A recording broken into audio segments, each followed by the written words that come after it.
have a very tough time like predicting a huge boom in the computer industry. What would force them to say, no, you shouldn't do this?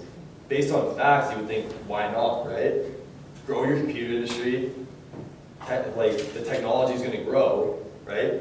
Grow it. But like, so if the WTO, like, what makes them see it over Brazil? That's what I'm trying to say. Like, what makes them more, I don't know how to say it properly, but. Okay, I'm going to give a couple minutes for closing arguments to the affirmative and the negative. And I'm sorry, it's actually a very interesting issue, but you know, time is of the essence. So what we're looking for here is a nutshell summary of your argument on why.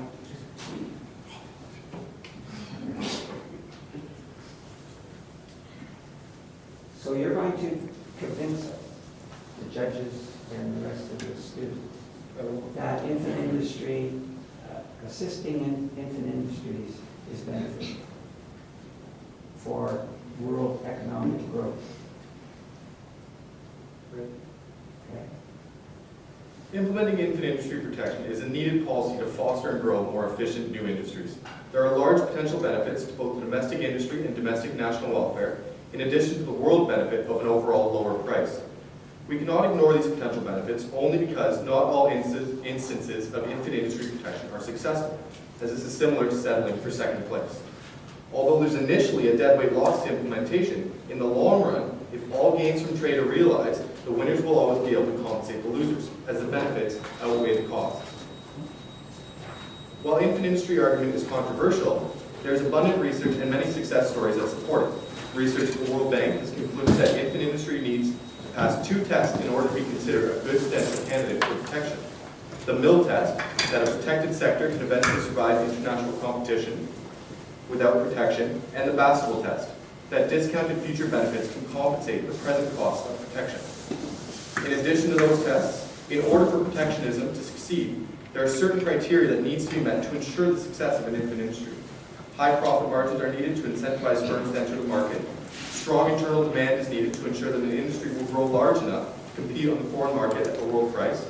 And incentives are needed for the firms to innovate and increase productivity. Protectionist policy is usually argued against because it can be hard to identify more efficient outcomes. Given the complex set of factors and ramifications for the infant industry argument, governments alone cannot be always trusted to effectively deploy the proper use of protectionism.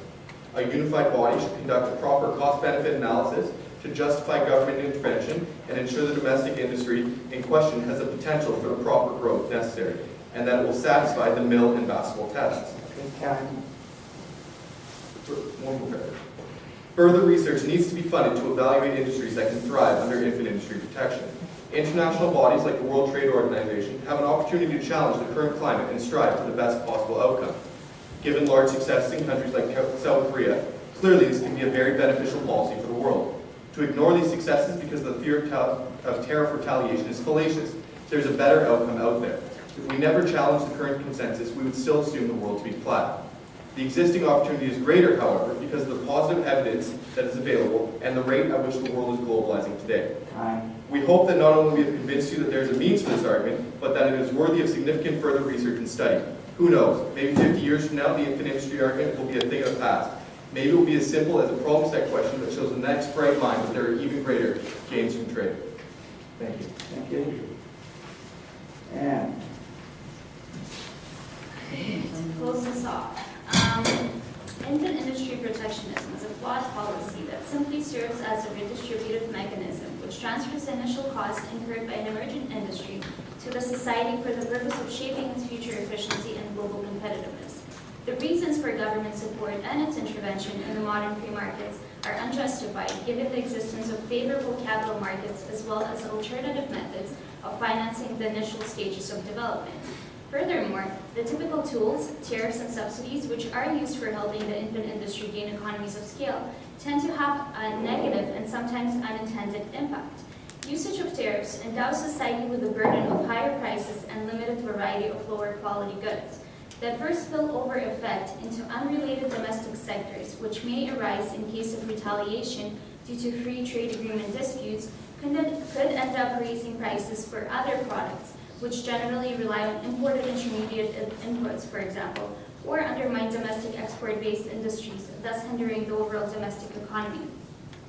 On the other hand, subsidies, which are used to fund the growing industry, have a high opportunity cost.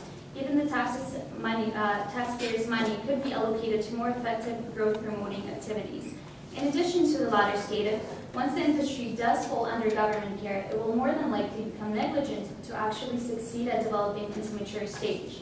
The removal of competition from the playing field leaves no need for innovation because government protection seems indefinite, and most of the time it is, historically.